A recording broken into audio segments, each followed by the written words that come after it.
7:30 if you're watching us live. If you're watching us later, check your watch.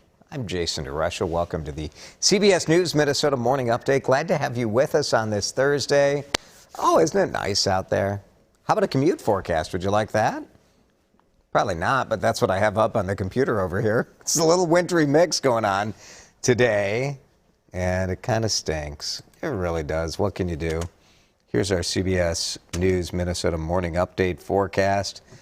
Well, it's just about the same all day. That wintry mix, you know, we're about, 14, 15 degrees below the average for this time. Yeah, that's fun. How about a 7-day forecast? You want one of those? That was Ron whistling in the background. That's really good, Ron. Thank you. Stinks today, slightly less stinky tomorrow. Saturday, hey, it'll be sunny and 50. It'll feel like we're in Florida. People will be so excited. And then most of the rest of this 7-day forecast is straight up garbage as well. Let's talk about this because maybe the weather puts you in the mood for a brew, right? Today is National Beer Day. And we have a data point for you that's kind of interesting, I think. When you look at the top 50 breweries by sales volume in the country, this list just updated from the Brewers Association, and Summit, Shell's, and Surly are in the top 50. Summit is like 21, Shell's 23, Surly 27, something like that in the country. And this is the top 50 craft brewers. All three are also in the top 50 of overall breweries. You know, there are like 7 or 8 breweries at the top of the list, the big ones. Anheuser-Busch, Miller Coors. Those guys do tons and tons of volume, and then it's everyone else. But still kind of cool. These three are the big dogs in the state of Minnesota, at least by sales volume there. There are more than 9,000 total craft breweries in the United States. So on this National Beer Day, we thought we'd ask you, what is your favorite local brewery? So maybe you're in western Wisconsin. Maybe you're a Spotted Cow fan, New Glarus. Let us know. It doesn't have to be a Minnesota brewery, I guess. Maybe your favorite is from one of our other states. But let us know what's your favorite local brewery. And cheers to you on this National Beer Day. This morning, still discussion about no-knock warrants, the future of policy when it comes to policing, and whether or not this was the right decision. This Amir Locke decision to not charge the police officer in his killing certainly has had a lot of reaction, and Amir Locke's mother said she is disgusted with the city of Minneapolis. Prosecutors announcing less than 24 hours ago that they are not going to file charges against the Minneapolis police officer. It was Minnesota Attorney General Keith Ellison, along with Hennepin County Attorney Mike Freeman, who made that announcement yesterday. And they said they looked at all of the body-worn camera video. They interviewed experts, and when they looked at it, they said, under the law, it was reasonable for the Minneapolis police officer to believe that his life was in danger.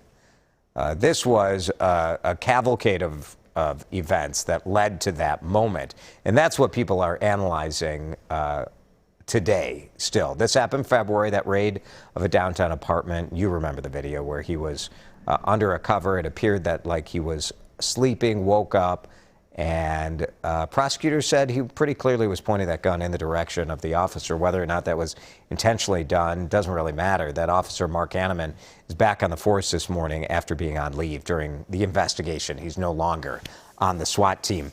Don't freak out when you hear tornado sirens going off today. There is a statewide tornado drill, 2 of them happening today as part of Severe Weather Awareness Week. We had the tornado drill, the standard first Wednesday of the month drill yesterday, and now we're going to do it again today. 1:45 this afternoon. So they do an afternoon test, and then they do an evening test, 6:45.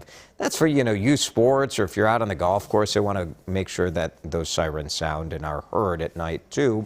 Experts say, look, it's a good time to practice your tornado shelter plan. Have that conversation with your family. We've done it with our family. Where do we all go? Where do we meet? What do we need in that cellar, in your basement?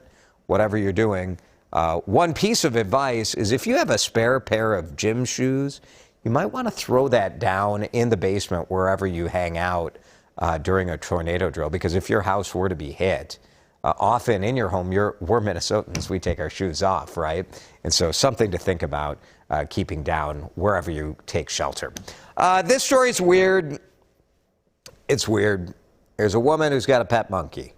Now, you legally can't have a pet monkey in Minnesota, but she said that she was moving from Texas to Wisconsin, and her friends keep the monkey for her in Wisconsin. Take a look at Coco Chanel. It's cute, right? This capuchin monkey. And this is Zarice Stewart. And you feel for her. She says that a friend or a family member was kind of monkey sitting Coco. And now this part to me also doesn't make sense, but she says the woman who lives in Wisconsin, because, you know, it's not legal to have Coco in Minnesota, so they wouldn't do that, certainly.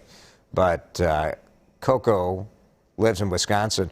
But they were at the White Bear Avenue Maplewood Cub Foods, because a lot of people who have monkeys in Wisconsin, when they go grocery shopping, they come to Maplewood. So when this person got back to the car after going to the Cub, Coco and her pink Coco monkey carrier were both gone. I just want to find her and get her back safe. Like, I don't care to pay.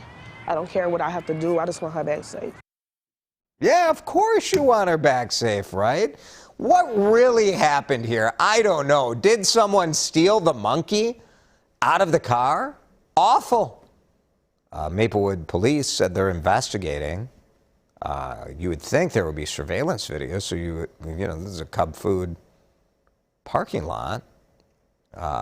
What happened here? I don't know. Illegal to have capuchin monkeys in Minnesota. So there you go. I'm just asking questions. I have no idea what happened here. I'm just saying Now look, if you own a monkey, I'm going to guess that weird circumstances follow your existence, right? But kind of weird. Am I wrong? If I'm off base on this, you let me know in the comments. I'm just asking questions. Here's an animal story that's going to make you feel good. An amazing gift from a Twin Cities animal lover is really going to lead to pets finding new homes. This is a game changer for the Animal Humane Society. A donor just gave them $1 million. Wanted to stay anonymous. Wanted to keep the focus on the organization. This is one of the largest gifts in the Animal Humane Society history. And they say the money will help build a new adoption and animal care campus in the city of St. Paul. A new facility that we have envisioned changes how animals are housed and cared for in an animal welfare organization and how people come in and interact.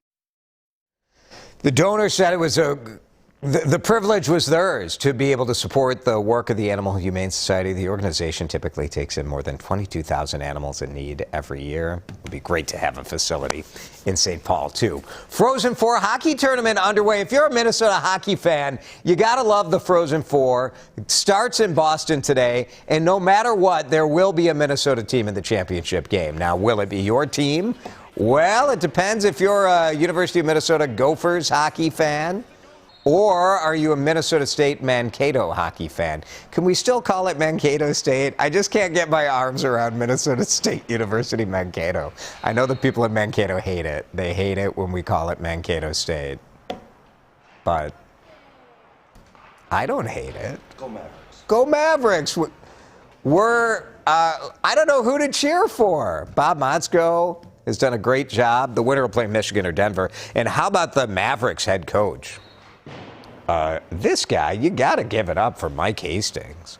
You know, because they're in Mankato, maybe they don't get the local news coverage that the Gophers do. But Coach Hastings is once again the National Coach of the Year. This is the second straight season he's won that title. Man, how bad do you feel if you're St. Cloud State, right? What happened? What happened up there this year with their hockey team? That's right. We got Motzko. Sorry, St. Cloud. But Mankato has won more games over the last 10 years than any other program in the nation. And Hastings, like, this is a great leadership lesson here. Look who he credits his success to. It's obviously shared first and foremost by the student athletes, because they're the ones that go out and I haven't scored a goal, I haven't stopped a puck.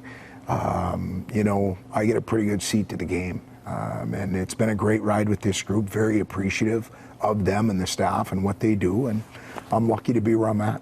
Well, we sure like It is. And there's your runner-up, Bob Motzko, the Gophers coach. So these two, number one, number two coach of the year, facing off in the Frozen Four tonight. So cool stuff all the way around. Congrats to both of those coaches, and we'll be cheering for Minnesota tonight. Either way, we get a winner. Lindsay Whalen is about to be inducted into the Naismith Memorial Basketball Hall of Fame.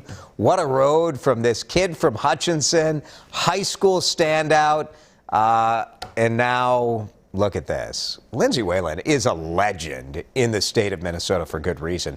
Leading the Gophers, boy, you remember those years when the barn was rocking. Such excitement as Lindsay led the Gophers to the NCAA Final Four.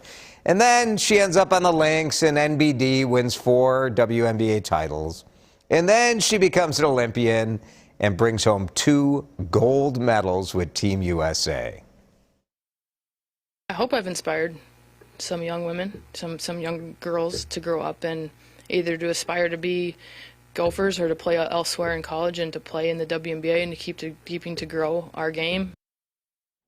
Lindsay Whalen, of course, the head coach now at the University of Minnesota. There's no question she's inspired more than just girls to get involved in basketball. I think she's inspired young people throughout the state to see no matter where you are born, you work hard, you have some natural talent, and you just keep at it, and dreams can come true. It's pretty cool.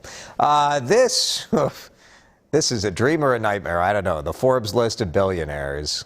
You know, billionaires did all right during the pandemic. Although the list of the number of people who are actually billionaires, it's actually fewer. 87 fewer on the list than there were a year ago. What's the number? Can you run that background? The number is like 2,000. Yeah, 2,668 billionaires on planet Earth. There's Elon Musk. He's the richest. And there's your number 2. Let's show you the graphic. Elon Musk, $219 billion. Now, a lot of this is stock wealth, right? So it's not like Elon's walking around with $219 billion in his bank account. Like, I mean, he probably barely has a couple of bill in liquid assets. There's Jeff Bezos with $171 billion.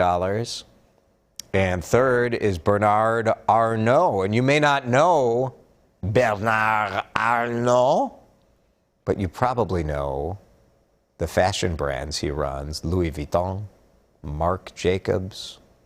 Bernard Arnault runs, well, they've bought, that company has bought up most of the luxury fashion, watch, liquor lines. And how about Rihanna? She is on the billionaire list for the first time. She is the wealthiest female musician, but it's her Fenty fashion line. Rihanna has fashion, she has makeup, and she is worth $1.7 billion. Let's get back to today's talker. We are talking about National Beer Day. Happy National Beer Day to those of you who celebrate. Joseph says his favorite local brewer is Wooden Hill Brewing Company in Edina. Wooden Hill, fairly new. Joseph, thank you for throwing them in there. Melody says Roundhouse Brewery. I don't know Roundhouse. Have to look that up. Thanks, Melody. Here's Sandra, Burning Brothers in St. Paul. Oh, yeah, Burning Brothers is cool. They're gluten-free brewer, and they make a nice beer. Very good. Thanks, Sandra, for throwing them in the mix. Tamara picks Bauhaus. They have such wonderful beer over there. Bauhaus has really dialed it in. They were good to begin with, and they're just so consistent. And their brewery is, holy moly, that beer hall is so cool. And they're friends of Tamara, the owners, so that's good. They have great taste, as do their beers. Very true. Thanks, Tamara. Here's Suzanne Udapils, first local brewery she went to. I love Udapils. Their head brewer used to be at Summit, and he was at New Glarus before that. Udapils, if you're a hophead, it's maybe not for you, but it's German-style beers. They make, well, they're well known for their Hefeweizen, but I think it's called Ewald the Golden. But they make beautiful pills as well. I love a nice crisp pills. Thanks, Suzanne. It's right in the name, Udapils. Gina, Revel Brewing in Park Rapids. Yes, I've heard good things about Revel. Very nice. Steel Toe. How about the control room? Chime in. What are you? Oh, Wicked Wart. Wicked Nuclearis, says Addie. Ron, do you have a favorite? Omni, Little Maple Grove. There's a new one opening right in Maple Grove, Brooklyn Park on Friday. That's right. Our photographer Joel Thurston told me about that. I had no idea. So pretty cool. Good stuff. I do think the local beer thing has made travel so much fun, right? When you visit new cities or even other cities here in Minnesota, I love to stop at a local brewery. So good stuff. And Chris, our producer, says, my favorite local beer is a big glass of Cabernet. Fair enough. Everybody wins. Everybody wins here on the CBS News Minnesota Morning Update. We'll see you guys tomorrow.